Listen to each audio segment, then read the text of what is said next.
So the first segment is focus on operational oversight. WorkSafe will be increasing its focus on operational oversight of contractors working on-site, especially for smaller businesses. What does this mean for LPG retailers and other operators? And I'll introduce Liam Gannon, Deputy Chief Inspector, Major Hazard Facilities for WorkSafe. Liam is a professional chemical engineer and has been with WorkSafe since 2016, initially in the role of Specialist Inspector for Major Hazard Facilities, prior to taking on the role of Deputy Chief Inspector, DCI, in 2019. Before joining WorkSafe, he worked for 20 years in complex chemical manufacturing environments in engineering, operations and safety management roles, both in New Zealand and overseas. His experience spans process safety and operations management and technical and managerial roles. He has a thorough understanding of risk management, controls and assurance in high hazard industries. Please welcome Liam Gannon.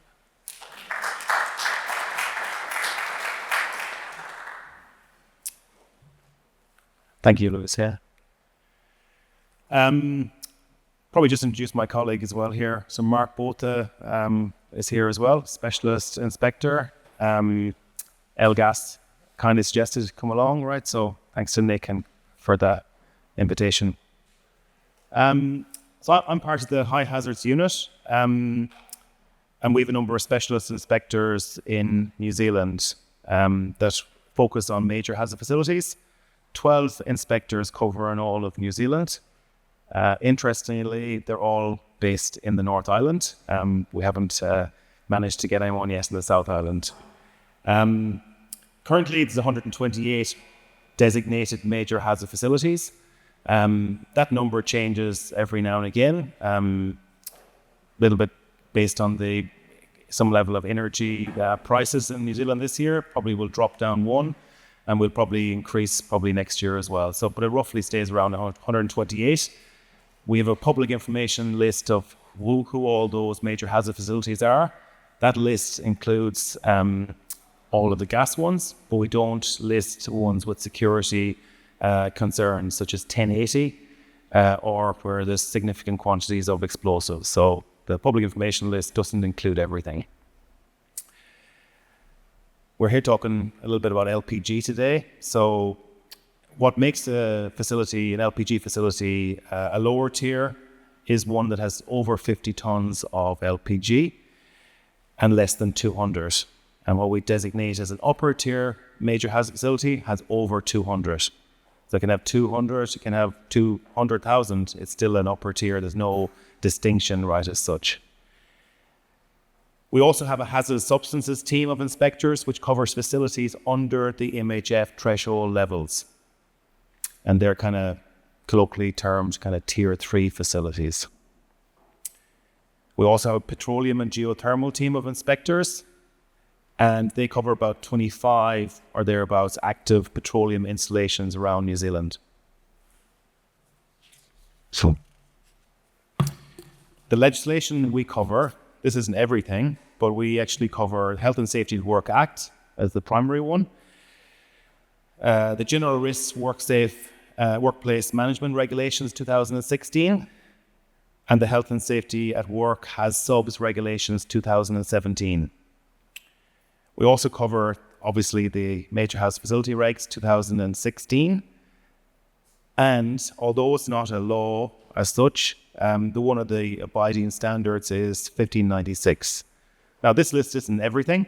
We also have pressure equipment, PCPR, we have API standards, we have NFPA fire standards and so forth. But this is kind of termed as kind of the key legislation covering a lot of the major hazard facilities in New Zealand. So this is probably, most of you guys get this, right? The principles of HAZWA. It's about reducing risks so far as reasonably practicable. It's about looking at who the officers are in the company. So officer duties. There's no contracting out of duties. And that's kind of why we talk a little bit about oversight and active oversight of contractors and so forth. The definition of a worker, that includes the contractors as well.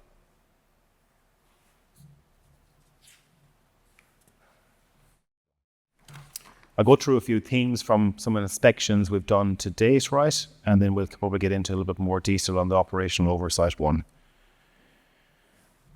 So everything in terms of major hazard facility falls off the actual safety assessment. Some people call it safety assessment. That's the requirement of the regulations, although you might call it a risk assessment as well. What we find sometimes is that it doesn't cover all of the facility, or it doesn't cover all of the substances at the facility. So for example, we have some facilities with LPG, does a really, really good job with covering all the LPG, but doesn't cover the other specified hazardous substance such as natural gas, which is used to refurb the cylinders and in the dryers and so forth. Emergency planning. We find some issues around the assumptions used in emergency plans, both response times and around the resources needed in an emergency situation. That's probably an area that actually has got a little bit more focus in the last number of years, but there's also some positives as well. We've had some really good interactions with facilities around Woolston. So I think Craig and Rowan and Rachel, who most of you guys will know as well, we all interacted, last year, and we talked with fire and emergency, both national reps and local reps, and defined a lot more around the assumptions in the case of an emergency situation, and around actually who does what. A lot of it comes down to some of the emergency plans based on all the requirements, the regulations. They're 50, 100 pages. That's great, but the reality is, what's the three things you do in an emergency situation? Who is responsible for the resources needed? And if we take an example, if it lists foam required, what we find is really good engagement between fire and emergency and the operator.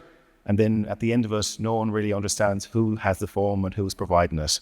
So, and that's common theme, not just in LPG, it's everywhere, right? And the good examples we come up with is there's been companies far north, right, who had really good engagement with fire and emergency, both very complementary of one another.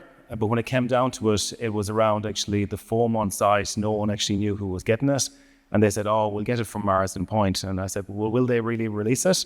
And then it became a bit tricky, right? So it's just define what your assumptions are and who's doing what. Major incident control measures.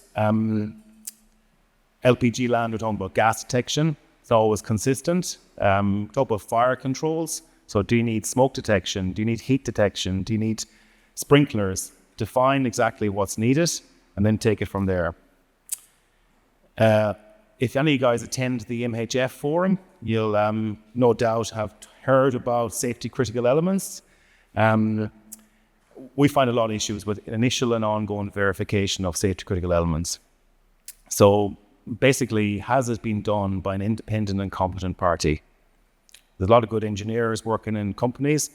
They try to do it themselves, but they don't always meet the criteria of independent, and they may not necessarily be the specific competency that you want to do it. Performance standards and monitoring effectiveness. There's a lot of goes into the area of reliability engineering. So you often have a scenario where you replace a valve on 5 years, or you replace a gas detection on 5 years. But when you actually look at it, it's actually failing after 3 years or after 4 years. So the mean time to failure is less than the performance standard on it. So it's around actually getting an appreciation of what is the mean time to failure on some piece of kit and actually replacing it before that occurs. And then my favorite subject, right, and what this is all about, operational oversight. I'll go through the next couple of slides, but I categorize it in a couple of areas. Permit to work, management of change, aging plant, and my favorite of all, audit and review, second level assurance. I'll bring you through a couple of examples. Put a bit of text here, so it's easy to give the examples and talk through them. This first one is around management change. It's really positive that basically all designated major hazard facilities have management change processes. And that wasn't the case maybe 10, 15 years ago, but they all exist. The processes exist now. They're well defined. They're in the safety management system, but not having systems in place to ensure that workers receive training in changes to the MHF before they're commissioned. So the management change is well done, but we don't always tick off those requirements, and we don't always complete the management change. Not ensuring the critical documentation, P&IDs, are kept up to date. And then significant differences in safety critical elements identified for sites, essentially similar in scope and size. Now, sometimes we get to mark your homework at times, right? And we get to look at safety critical elements identified, and we check this facility versus that facility, and sometimes it's two different operators. And we get differences, and that's understandable. But actually, sometimes we check an operator who has two different facilities that look exactly the same, right? And the same operator has a different list for each site. That's the one probably is the most annoying, because please do check your own versus your own homework versus the other site if you can. And then there's probably minimal due diligence undertaken in reviewing verification outputs, not checking the validity of the assumptions made or the suitability of the standards used. So it comes up every year. Safety critical elements, it's a big thing, right? It's the thing that mitigates the risk of a major incident occurring, and it's still room for improvement in that area. Deluge systems. So we've had actually scenarios where we go out to facilities and check that the verification of a deluge system is occurring. And by and large, it always is occurring, all right? So there's always someone doing the check that deluge system would work if needed, if called upon, all right? But we've had one example where 5 months in a row, the deluge check was occurring and they were noting an issue with it. There was a leak in the pipe and there was noting an issue with it. And 5 months in a row, the paperwork was done, paperwork was submitted, but nobody followed up on it. So the action isn't to do the verification of the deluge system. The action is to do the verification of the deluge system and make sure it's functional. And that's the difference, right? Yeah. And a better one, a couple of weeks ago, we went to a facility and there's 3 people normally based in the facility. It's a lower tier major hazard facility. And we asked if the verification of the deluge system was occurring. Oh yeah, the guy's coming tomorrow morning. I said, any chance we could trigger it today? I'll see if I can get them. And I said, oh no. I said, can you guys trigger the deluge system? So the 3 people on site, one of them was quite new. He was probably 3-4 months there. And, very quickly he said, I don't know how to do it. So it's kind of one of these things that, you get surprised about this kind of stuff, right? But that facility has a very comprehensive emergency plan.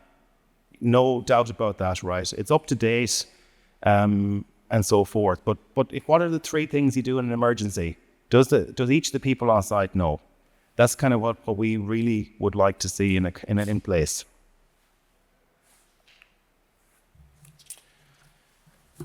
This is my favorite of all, right? And this probably might get some level of discussion, but we see very much a lack of active oversight of permitted work.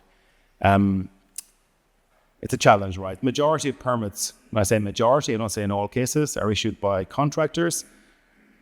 And it's challenging because some LPG depots are quite small operations with, a couple of people working on site. And they're not all like your, facilities in Woolston where you've got an engineering presence and so forth. So, but that presents some challenges. Essentially what you have is a low level of permit awareness by on-site staff. And I don't know it's easy for us to stand up here and actually say, this is the problem. It's harder to actually see what is the solution. There's little active monitoring, QA, QC of contractor permitted work by on-site personnel. And I don't know what you can call them, depot managers, supervisors, operations managers. And really what some of the issue is, there's no inspection or review of the work completed. All right? And what it boils down to, there's nobody checking the competency of the contractors. So we haven't seen issues in contractor management. We haven't seen issues with contractors in New Zealand overall. But I'll give you an example, right? We've had one facility, major hazard facility, and a mechanical technician came and actually worked on the telemetry on the tank. He wasn't qualified to do that, right? It would require an instrumentation, specialist. And basically, he swapped it around. I think it was about 48 hours later, the tanker delivery occurred, right? And they were filling the tank. And lo and behold, the tank volume, as they were filling it, was going down. All right? But the best part of this, right, and you wouldn't believe it, right, until you hear it afterwards, and it comes in a 7-day report, 30-day report. They went and got the supervisor on site, the ops guy on site, and the tanker driver, and guess what they done? They kept filling it. All right? They kept filling it, and it overfilled the tank. And the guys who deals with the major hazard facilities team said, I'm not sure what we can do in this situation. It shouldn't happen, but it did happen, and we'll see, can we put processes in place, right? But ultimately, it boiled down to nobody checked the contractor competency. So that's kind of my example of when it can go wrong, right, as such. Effectively, there's insufficient independent monitoring of the permit to work system, and what I call is very little second level assurance, right? It happened a lot before COVID, but for some reason we all travel less, right, and so therefore it's not happening as much anymore. And then the last one, the last point I'm making, permits are not always complete. So at least, I might be critical of the contractor doing their own permits, but at least they're doing their permits. What we're finding a lot is that actually permits are not being done for work that falls outside the maintenance contractor or engineering team control. So an example recently was, I asked, who does permits on site? Only the contractor, all right? So what about all the other work on site? Well, we don't have any other work that meets the permit criteria. So I said, what about the lawn mowing? Oh, I said, don't worry about that. That happens at the weekend. All right? So guess what? The lawn is next to the tanker filling area. All right, right next to it. And I said, when does the majority of your tanker deliveries occur? The weekend. So it's an example. It's not anything else other than an example, right? But if you don't do permits for a site, you may find that some things fall outside that criteria. And the other one was the facility keeps a lot of degas cylinders, degas bullets, right? So I said, well, that one looks pretty new and shiny that's there. When did that come? A couple of weeks ago. And they looked at it and I said, well, how did it come off the truck, right? We got a crane onto site. I said, is there any permit for that? Now, I don't know if there was a permit done. They couldn't find it, right? So what I'm saying is that there will always be work that falls outside the contractor-led or engineering-led work that probably needs some active oversight. And that's the summary of the presentation. Thank you. Thank you.